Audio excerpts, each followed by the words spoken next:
Hi, and welcome to Module 8C, which is the audit closeout. At this point, we've now gone through the general information portion, the plant requirements, and the laboratory requirements as well. Again, this can be found in your ICAT manual in Chapter 6. My name is Elizabeth Pastushka, and we'll close out this audit.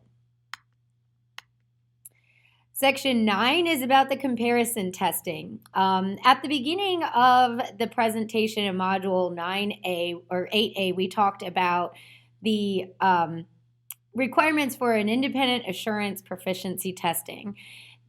The IA testing can be used as part of the audit packet. There is some comparison testing that's required for the audit to make sure that the level 1 asphalt technician at the plant does compare and we are within a certain tolerance with NDOT testing personnel as well.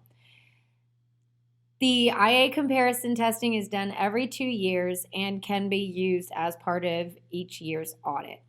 If an audit comparison sample is being done, then a sample of HMA mixture will be obtained along with a sample of recycled material. For the HMA mixture itself and for the recycled material, you will look at the sampling procedure that is being done by the contractor as well as the sample reduction procedure.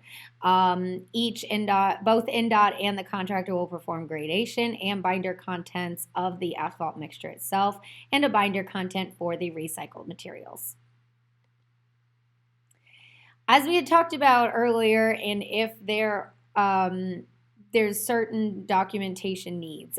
With the items that have been deemed as unsatisfactory or they just are not meeting the contract or the NDOT requirements for the program, a corrective action sheet will be performed. So basically anything that was marked with an X in the audit packet needs to have a corrective action sheet. This corrective action sheet can be found in the audit packet, and it states the problem and the solution that the NDOT personnel and contractors discuss to resolve the corrective action. It could be an item that occurred in the past and cannot be corrected. If an item that has occurred in the past and cannot be corrected is documented, this is noted as an observation and not necessarily a corrective action. There is an observation sheet, and we will kind of go over how those particular ones are documented next. But anything that is a corrective action, like I said, it needs a specific action from the producer, and it's documented and needs to be followed up by an NDOT team member at a later date. Sometimes during the audit, there are items that can be corrected while the audit is going on.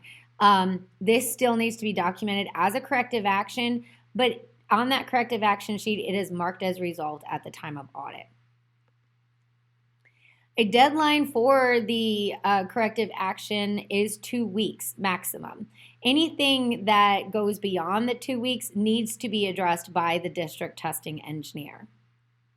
And once a corrective action has been resolved within the 2-week period, typically the contractor will reach out to the NDOT audit people and let them know, hey, look, I've corrected this, and when can you come out and make sure that this is done? Or if it's a documentation procedure, sometimes they can just scan and send over the information that was missing. That may include like a calibration paperwork or something.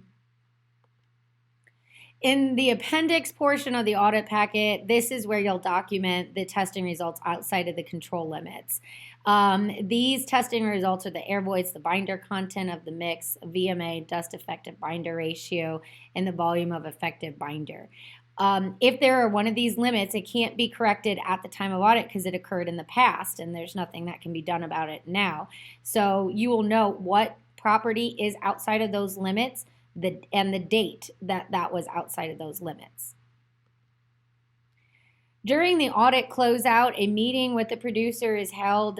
It's typically, hey, NDOT's done with the audit, and let's talk about any corrective actions that are done. Also, at the time, if there's any changes that need to be made to the quality control plan through an addenda or annex, This can be done at the audit closeout. And you'll discuss anything that needs to be addressed, such as corrective actions or observations. Make sure that everybody is clear on the deadline dates and what resolution needs to be done. A copy of the corrective actions will need to be made for audit, or for the INDOT audit personnel, and for the contractor.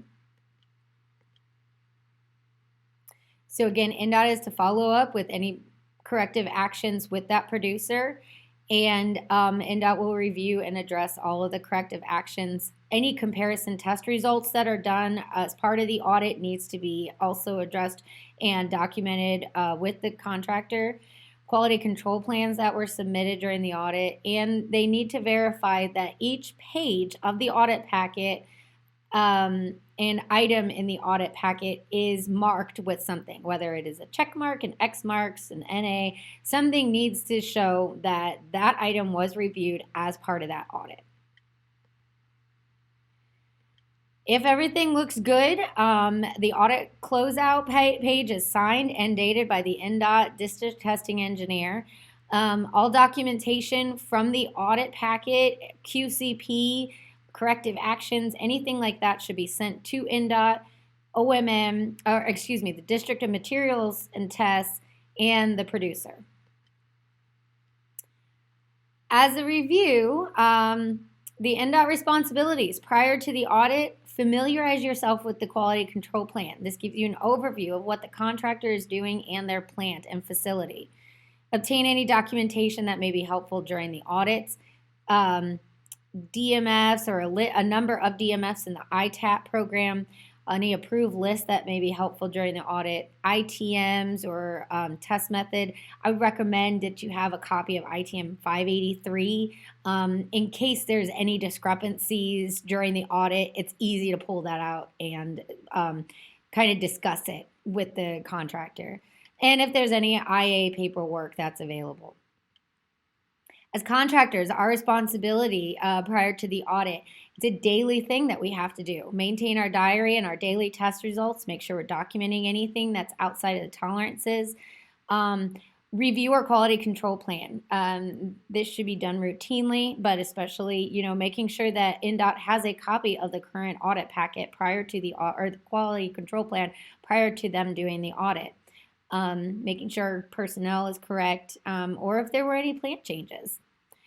Make sure that the equipment, calibration, and verification paperwork is in order and it's readily available for INDOT. And also have any other paperwork. Have your files up, list of your AASHTOs, ASTMs, anything like that that can kind of make the audit run a little bit more smoothly for both you and the INDOT personnel.